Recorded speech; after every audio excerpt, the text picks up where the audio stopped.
Сегодня мы будем коптить сало. Сало предварительно замочили в рассол на минимум на 3 суток. Оно у меня полежало четверо суток, получается. Рассол стандартный. Самое главное, сохраните пропорции соли, сахара и перца, и лаврушки. Все остальное по вкусу. Вот у меня тут очень много различных специй. В зависимости от того, что я люблю, я добавляю. Могу паприку добавить, могу куркуму немножко для цвета добавить. То есть я не сторонник придерживаться какого-то определенного рассола. Главное 4 составляющие сохранить. Соль, сахар, перец и лаврушка. Остальное все вот по цвету. Сало вытаскиваем. Вот посмотрите, у меня не просто сало, я специально взял с очень хорошей прослойкой мяса. То есть вот смотрите, кусочек. Я их нарезал, получается, вот смотрите, нарезал сантиметра по 2, по 3 и сантиметров по 7, по 8. Ну и дальше уже прослойка идет сало и мясо. Цвет, конечно, через камеру не передается так, но он немножко желтоватый, уже золотистого немножко оттенка. Это за счет куркумы. Я вот в рассол добавил куркуму. Я люблю экспериментировать, меня устраивает. Все, будем пробовать. Перед тем, как коптить, на несколько часов вам нужно положить, подвялить ваш продукт, будь то рыба, будь то сало, потому что вода, которая вот сверху прям есть, она не даст дыму закоптить продукт. И у вас просто не получится копченого сала. Салом даже трудно назвать, это такая больше все-таки мясистая какая-то вырезка с прослойкой жира сала. Посмотрим, что получится. Смотрите, на улице у нас зима, поэтому я применяю вот такой способ. У меня духовка, она с вентилятором. Я ставлю буквально там чуть-чуть на подогрев. Когда воздух нагревается, вот так вот прикрываю. И у меня, соответственно, гоняет теплый воздух, и влага быстрее уходит. То есть я как бы обветривание делаю. Так намного быстрее, но где-то за 3 часа уже обветрится. Понятное дело, что летом можно выставить на солнышко, на теплый горячий ветерок, и это за 2 часа уже настолько обветрится хорошо. И плюс я использую такую бумагу, которая впитывает в себя влагу. Это обычная бумага, ну не салфетка, которая остается сразу, а специальная для рук. Вот такой вот я коптилкой пользуюсь. Она у меня без гидрозатвора, на защелках. Здесь у меня, вот я ее с мороза занес, по краям видно черная, это резинка. Как ее вот показать, вот резинкой уплотнительная. На улице у нас минус 20, поэтому я и вялил в духовке.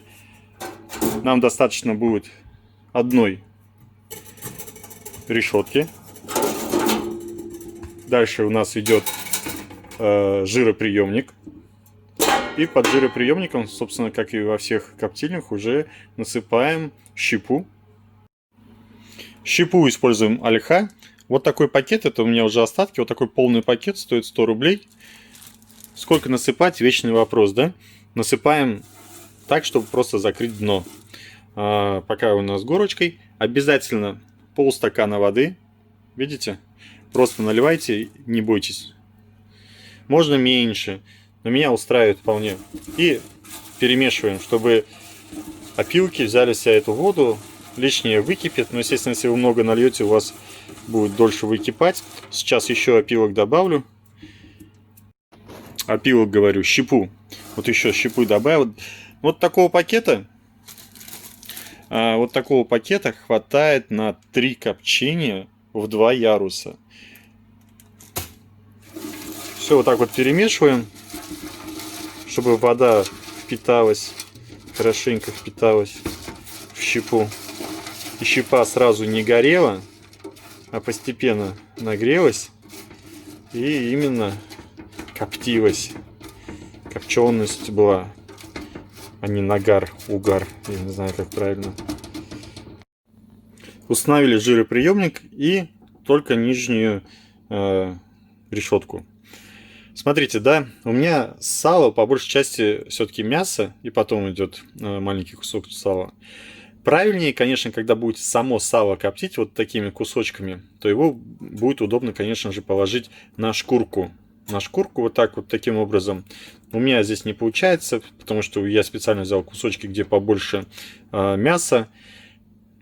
Вот. Разложили. Все, закрываем. И я делаю на открытом огне. Сейчас разведу огонь и поставим, дальше расскажу. Сейчас на улице минус 23. Вот именно чтобы так не стоять, не жарить мясо. Именно в коптильне я теперь готовлю мясо, сало, рыбу. Я сторонник открытого огня. На углях я не очень люблю. Здесь, тем более, на этом мангале не очень получится. Либо надо уголь покупать, но у меня очень много дров. Поэтому я как делаю?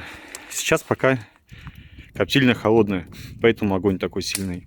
С этой стороны пламя есть, под коптильней пламени нету. Пока она просто прогревается. Дальше посмотрите, когда это все прогорит, буквально мне очень удобно регулировать пламя.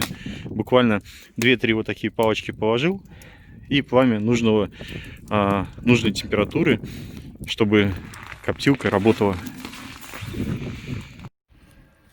Вот таким образом. Пламя уже стало поменьше. Ставлю кочергу. В дальнейшем я какую-то найду перекладину железную, может быть арматуру. С этой стороны закрываю. И пламя потихоньку прогревает. Что могу сказать? Сало надо будет коптить, вот это мясо сала, надо будет коптить примерно часа 2. На рыбу уходит час 20. Все эти рецепты я буду экспериментировать, буду выкладывать. Рецепт рассола будет в описании всегда. Это пламя сильное, поэтому мы сейчас просто отодвинем. И я уже позже покажу, какое пламя идет основное. Хороший вопрос. Откуда я знаю, коптится или не коптится? Когда надо подкладывать или не надо? Вот для этого вот такая вот штучка есть, по которой я ориентируюсь. Если дымок идет, значит копчение идет. И в зависимости от того, насколько интенсивно идет дым, надо либо убавить, либо прибавить. Ну, это, в принципе, все. На 2 часа вот так вот потихоньку они горят. Время от времени подходишь, подкладываешь парочку вот таких. Этого достаточно для копчения. 2 часа. До встречи. Итак, прошло у нас 2 часа 20 минут. Посмотрите, вот такие вот красивые кусочки. Сейчас я разрежу и покажу серединку. Единственное, что я забыл вам сказать, на жироприемник надо было постелить фольгу.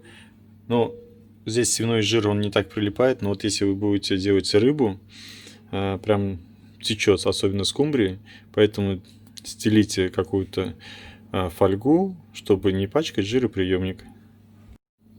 Ну что могу сказать, мясо абсолютно готово, кошка не даст соврать, стоит, мяучит. Запах обалденный. Сало тоже хорошо прокоптилось. Важный момент. Смотрите, чтобы не было сильного такого запаха, вы же это сейчас все сразу не съедите. Рекомендуется на день вывесить, ну даже на ночь, допустим, вывесить, чтобы именно вот этот запах, который поверхностный, выветрился и охладилось. Тогда будет очень вкусно. Если вы делаете рыбу, можно, конечно, кушать горячим. Вкусно, шкурку только желательно снимать. Но все-таки, если вы вывесите, будет очень тонкий, у меня слюни потекли, будет очень тонкий запах, очень вкусный копченый запах.